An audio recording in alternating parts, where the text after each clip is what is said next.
நம்முடைய ஆண்டவரும் இரட்சகரும் கர்த்தரும் ஆகிய இயேசு கிறிஸ்துவின் நாமத்தினாலே இந்த காலை வேளையில உங்களுக்கு வாழ்த்துதலையும் வணக்கத்தையும் ஸ்தோத்திரங்களையும் கூறிக்கொள்ளுகிறேன்.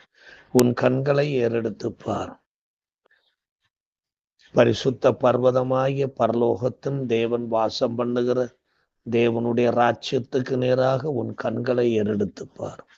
அங்கிருந்து சகல நன்மைகளும் ஆசீர்வாதங்களும் உனக்கு உண்டாகிறதாகையினாலே எப்பொழுதும் அவரையே நோக்கி பார்த்து பழகி கொள்வாயாக.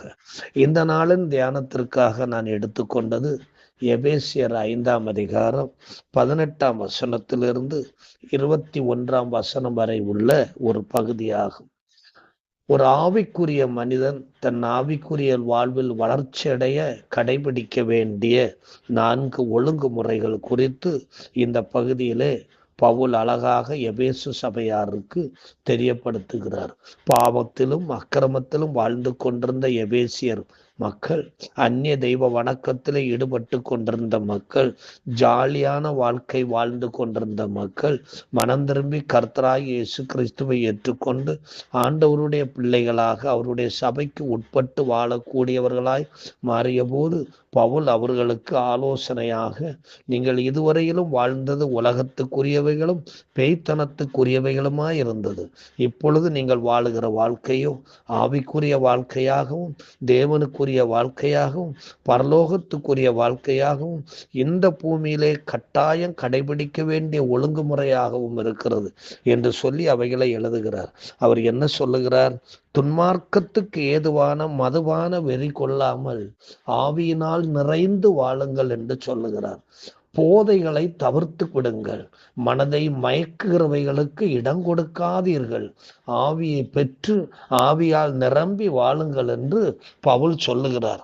1 பேதுரு 4ஆம் அதிகாரம் 3ஆம் வாக்கியத்தை நாம் வாசிக்கும் பொழுது அங்கே சொல்லப்பட்டிருக்கிறது, சென்ற வாழ்நாள் காலத்தில் நாம் புறஜாதிகளுடைய இஷ்டத்தின்படி நடந்து கொண்டது போதும்.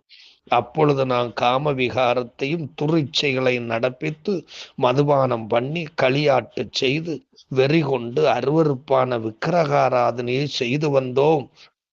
அப்படிப்பட்ட துன்மார்க்க உலையிலிருந்து மீட்டெடுக்கப்பட்ட தேவனுடைய பிள்ளைகளாகிய நீங்கள் திரும்ப அந்த துன்மார்க்கமான பாதைகளுக்கு போகாது இருக்க வேண்டுமானால் குடிவெறிகளும் போதைகளும் மனதை மயக்கக்கூடிய கவர்ச்சியான காரியங்களுக்கும் இடம் கொடுக்காதபடிக்கு இருக்க வேண்டுமென்றால் தேவனுடைய ஆவியை நமக்குள்ளே பெற்றுக்கொண்டு வாழ வேண்டும் என்று பவுல் சொல்லுகிறார்.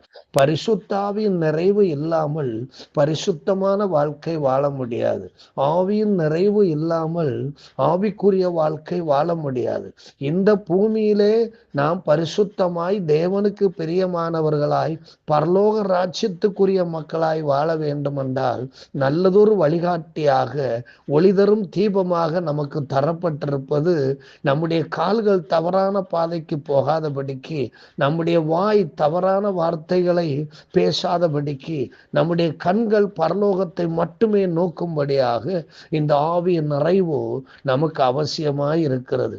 தேவ ஆவியினாலே நிறைந்திருக்கிறவன் பாவ இச்சைகளை நிறைவேற்றாதிருக்கிறவனாய் இருப்பான்.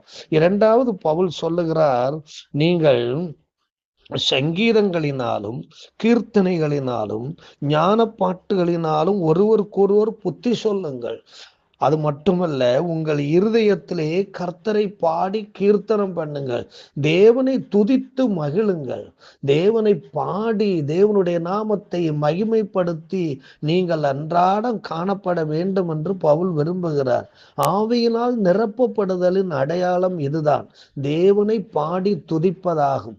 இதனை தாவீது சொல்லும் பொழுது, உற்சாகமான ஆவி என்னை தாங்கும்படி செய்யும் என்று, உம்முடைய இரட்சணியத்தின் சந்தோஷத்தை திரும்பவும் எனக்கு தந்து உற்சாகமான ஆவி என்னை தாங்கும்படி செய்யும் என்று சொல்லுகிறார். தேவனை பாடி துதிப்பது தேவன் நம்மிடத்தில் எதிர்பார்க்கின்ற ஒன்று. நம்முடைய தேவனாகிய கர்த்தரை போற்றி பாடுங்கள் பாடுங்கள் என்று சங்கீதக்காரன் சொல்லுகிறார். சங்கீத பாடல்கள் ஏறக்குறைய எல்லாமே தேவனை பாடி துதிக்கிறதாகத்தான் இருக்கிறது.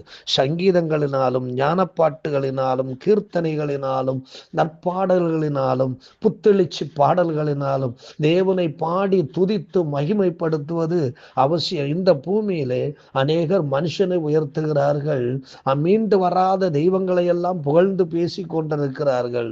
நாம் இந்த பூமி அனைத்தையும் உண்டாக்கிய, நம்மை படைத்து பராமரித்து பாதுகாத்து வருகிற பரலோகத்தின் தேவனுடைய நாமத்தை நாம் உயர்த்துவது, மகிமைப்படுத்துவது, துதிப்பது அது அவசியமாய் இருக்கிறது. அவர் செய்த இரட்சணிய கிரியைகளுக்காக அவரை நாம் துதித்து மகிமைப்படுத்த வேண்டியவர்களாய் இருக்கிறோம்.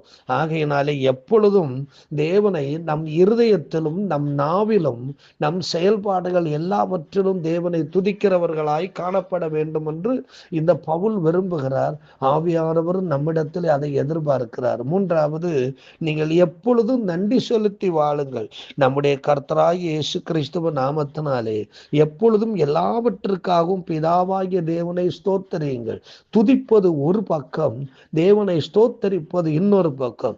துதி என்பது அவருடைய நாமத்தை மகிமைப்படுத்துவது, ஸ்தோத்திரம் என்பது அவர் செய்த எல்லா நன்மைகளின் நிமித்தமாய் தேவனுக்கு நன்றி செலுத்துவதாகும். நன்மையிலும் நன்றி செலுத்தி வாழ வேண்டும். தேவன் செய்த அற்புதங்களின் நிமித்தமாகவும் தேவனுக்கு நன்றி செலுத்துவோம். பழைய ஏற்பாட்டின் காலத்தில் பெராக்காவுல தேவன் கொடுத்த பெரிய வெற்றி நிமித்தமாய், அவர்கள் பெற்றுக்கொண்ட வெகுமதிகளின் நிமித்தமாய் தேவனுக்கு ஸ்தோத்திரம் செலுத்தி மகிமைப்படுத்தினார்கள் என்று பார்க்கிறோம். தீமையிலும் நன்றி செலுத்து. யோபு தன்னுடைய கஷ்டமான நேரத்திலும் கர்த்தர் தந்தார், கர்த்தர் எடுத்தார், கர்த்தருடைய நாமத்துக்கு ஸ்தோத்திரம் என்று சொல்லி தீமையிலும் தேவனுக்கு நன்றி செலுத்தினார். எல்லாவற்றிற்காகவும் நீங்கள் தேவனை நன்றி செலுத்த வேண்டும். உணவு, உடை, உறைவிடம், குடும்பம், வீடு, நமக்கு தந்திருக்கிற வேலைகள், சம்பாத்தியங்கள், ஜீவன், பலன், சுகம் எல்லாவற்றிற்காகவும் தேவனுக்கு நாம் நன்றி செலுத்த வேண்டும். பிதாவாகிய தேவனுக்கு நன்றி செலுத்த வேண்டும். இயேசுவின் நாமத்திலே நாம் அவருக்கு நன்றி செலுத்த வேண்டியவர்களாயிருப்போம். கடைசியாக அவர் சொல்லுகிறாரு, தெய்வ பயத்தோடே ஒருவருக்கொருவர் கீழ்ப்படிந்தருங்கள். மிக முக்கியமான டாபிக் இதுதான். மேலே இருக்கிற மூணையும் செய்துட்டு கீழ்ப்படிதல் இல்லாம வாழ முடியாது. ஏன்னா கீழ்ப்படியாமையின் ஆவி உடையவர்களாய் ஒரு காலத்திலே வாழ்ந்தோம். தேவனுடைய வார்த்தைகளுக்கு கீழ்ப்படியவில்லை, தேவனுக்கு கீழ்ப்படியவில்லை, தேவனுடைய ஆவியை துக்கப்படுத்துகிறவர்களாய் காணப்பட்டோம். இப்பொழுது கர்த்தராய் இயேசு கிறிஸ்துவ நாமத்தினாலே நமக்கு மீட்பு கிடைத்திருக்கிறது. நம்முடைய பாவங்கள் நம்மிடத்திலிருந்து பரிகரிக்கப்பட்டிருக்கிறது. நம்மை தேவனுக்குரிய பாத்திரமாக தேவன் சிருஷ்டித்திருக்கிறார். இப்பொழுது தேவன் நமக்குள்ள தம்முடைய ஆவியை தந்திருக்கிறார்.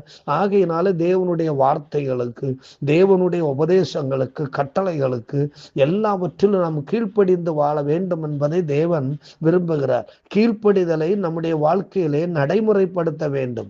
ஆவியின் நிறைவு இல்லாமல் தேவனுக்கு கீழ்ப்படுகிற சுபாவம் வராது. நாம் பெற்றோருக்கு கீழ்ப்படிய வேண்டும், நம்மை விடவும் பெரியவர்களுக்கு கீழ்ப்படிய வேண்டும், தேவ ஊழியருக்கு, இவைகள் எல்லாவற்றிலும் நாம் கீழ்ப்படிந்து வாழ வேண்டும் என்று தேவன் விரும்புகிறார். ஆவி இல்லாமல் வசனங்களை தியானிக்க முடியாது, அதற்கு கீழ்ப்படிய முடியாது. அதற்காகத்தான் தேவன் முதல்ல தம்முடைய ஆவியினால் நம்மை நிரப்பி இருக்கிறார். கீழ்ப்படுகிறவர்களுக்கு தேவன் திரளான நன்மைகளை வைத்திருக்கிறார். ஆண்டவருக்கு செவி கொடுத்து அவருடைய சத்தத்துக்கு கீழ்ப்படிந்து அவருடைய வசனத்தின்படி வாழுகிற மனிதனுக்கு தேவன் இந்த பூமியிலும் நன்மைகளை வைத்திருக்கிறார், பரலோகத்திலும் அவர்களுக்கு இடம் உண்டாக்கி இருக்கின்றார்.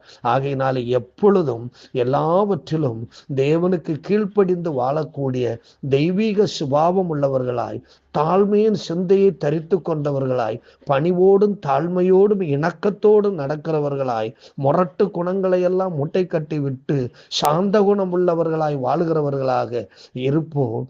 தேவனுக்கு கீழ்ப்படிவோம், ஊழியர்களுக்கும் கீழ்ப்படிவோம், பெற்றோருக்கும் கீழ்ப்படிவோம், கணவருக்கும் கீழ்ப்படிவோம், நமக்கு போதிக்கிறவர்களுக்கு நாம் கீழ்ப்படிந்து வாழுவோம்.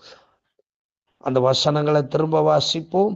துன்மார்க்கத்துக்கு ஏதுவான மதுவான வெறி கொள்ளாமல் ஆவியினால் நிறைந்து சங்கீதங்களினாலும் கீர்த்தனைகளினாலும் ஞானப்பாட்டுகளினாலும் ஒருவருக்கு ஒருவர் புத்தி சொல்லி கொண்டு உங்கள் இருதயத்திலே கர்த்தரை பாடி கீர்த்தனம் பண்ணி நம்முடைய கர்த்தராகிய இயேசு கிறிஸ்துவ நாமத்தினாலே எப்பொழுது எல்லாவற்றுக்காகவும் பிதாவாகிய தேவனை ஸ்தோத்தரித்து தெய்வ பயத்தோடு ஒருவருக்கொருவர் கீழ்ப்படிந்திருங்கள். அன்பு நிறைந்த ஆண்டவரே, இந்த காலை வேளையில் உமக்கு நன்றி.